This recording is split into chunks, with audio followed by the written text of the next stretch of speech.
What is up, good people of YouTube? I am Dope, your idiot leader, and welcome back to my channel. Today we're talking this right here, Cold Day in Hell, Daredevil.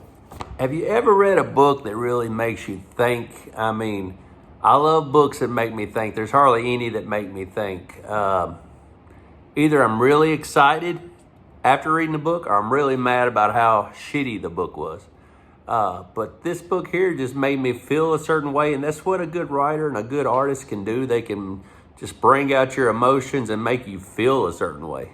As I was reading this book, it made me feel like, I don't know how many of you have seen Lost Boys, but the Frog Brothers are constantly trying to give Sam a comic book that could save his life. Take this. I don't like horror comics. You like this one, Mr. Phoenix. It could save your life. And he's like, I don't do horror comics. But I felt like that. I'm like, this is a book I need to give people. This is a book that you can actually learn from. This book here, it has a lot of human element to it. It's called Cold Day in Hell. And when it's talking about hell, it's talking about Hell's Kitchen. And it is a cold day.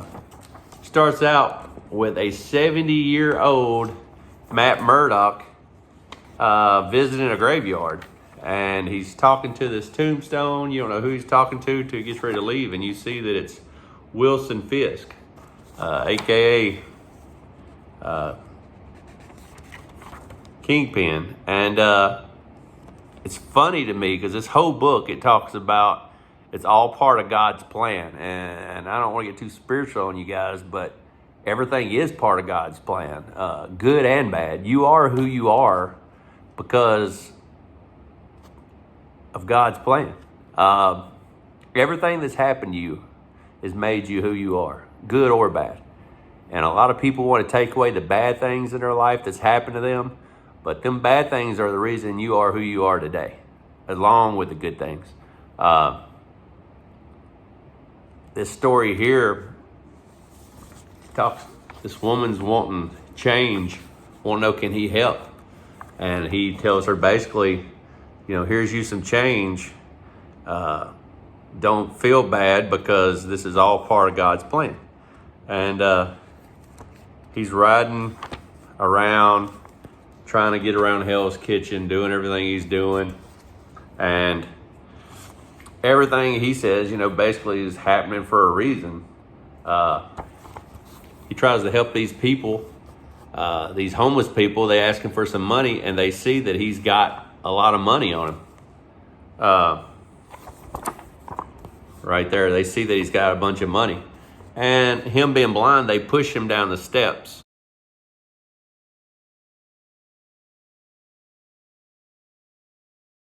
And take all of his money. And you know, he's telling them, even after they push him down and they're choking him and taking all his money, and they take his stick that he walks with because he's blind. Hey, I own a place that's 5 blocks away, and you can get a hot meal there. Come by our kitchen. It's a soup kitchen, and it's on a 49th and 9th. Come by, get you a meal. And this is after they pushed him down the steps and took his money. And that just shows that he's full of God's love. He's humble. He has a way of managing his anger. And I don't know if the artist and writer meant for it to happen like this, but I remember reading Daredevil when he was in his 25s and 35s, and you know, Matt Murdock was full of piss and vinegar. He was angry. He was blind. I would be angry if I was blind. He took it out on everybody. He thought he could change the world. And now on here, he's realizing that, you know, he's not invincible. He does a great job of just showing God's love and showing you that even though these people are mean to him, he's not holding it against them. He's doing a great job of controlling his anger. And he thinks everything is in God's plan. And if you go through life like that, I mean, you know, it takes a lot of stress off of you. And like I said, I don't know if the artist and writer meant to do it this way, but it's cool seeing the evolution of this character and seeing when he was 25 how he's full of piss and vinegar, and now he's 70 and he's so much more mature and just grown up in life. And you know, if I'd have read this story when I was 25, it probably would have been just okay to me. But reading it now, it hit me like a ton of bricks. You know, it's and that's weird how it works. There's books I've read before when I was younger, and I was like, eh.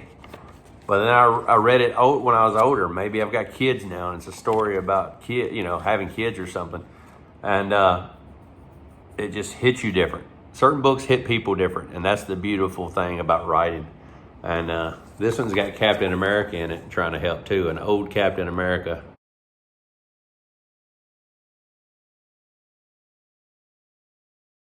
Subway got blown up, and he's trying to hold the roof up and protect this kid. And of course, Matt Murdock comes to help. It's just a really, really good book, full of life lessons, this is something you would give a kid, and you would hope that they would read this book and become, this would be their role model. Because if you live life like this, I mean, you'd have to have a strong mind and be very, very strong mentally. This is the bad guy right here. His guys gave him Captain America's shield after he died, and you don't never really mention the name of the bad guy, but in the last little thing it says right on target. So I'm thinking this is Bullseye. This is an old 70-year-old Bullseye, which I think is awesome. And Bullseye goes in the basement, and he's looking at this shield, and he's talking to this guy. You can't see who he's talking to, and he says, he's everything you weren't and ain't. Bet it burns you that I got this. You want to hold it? And then it shows this dude right here. This guy, he has his legs cut off, and he has his arms cut off, and he calls him Frankie. So this is the Punisher. This is Frank Castle. So it's pretty graphic. Keeps calling him Frankie, keeps talking to him, talks about how he misses the old days, and he asks Frankie if he misses the old days. Just a very, very solid book. It hits everything it should hit. And on the last page, Daredevil puts back on his outfit, and he says, whatever happened, whatever will happen, all is in God's plan. And he's going out to fight crime once again. If he dies, he dies. It's God's plan. If he wins, it's God's plan. Whatever, he's giving glory to God. And it's just a real deep book. And what a way to think, and what a way to live. And I love books like this that make me feel a certain way. He was humbled by when the Great War started, because it looks like there was a war between all the superheroes, and he had no superpowers. And now he's just a regular man at 70 years old, and he's been humbled by all of it. And, he's, like I said before, he's showing so much love to the people that's actually mean to him. He still has love. He's controlling his temper. There's a lot you can learn just from issue 1 if you read this. And maybe I'm looking into it too deep. Maybe that's what I do. Maybe my passion for books is I'm looking into it too deep. But that's the good thing about comics. And it hits everybody different, and they all react different to what they read, and people can relate to it different. And this book here was fantastic. I'm not going to grade it on a stupid CGC scale today. I'm not super excited like that. And if you just want to read something good, and you're, grown man, and you want to read something good that really hit me hard, this is a great book.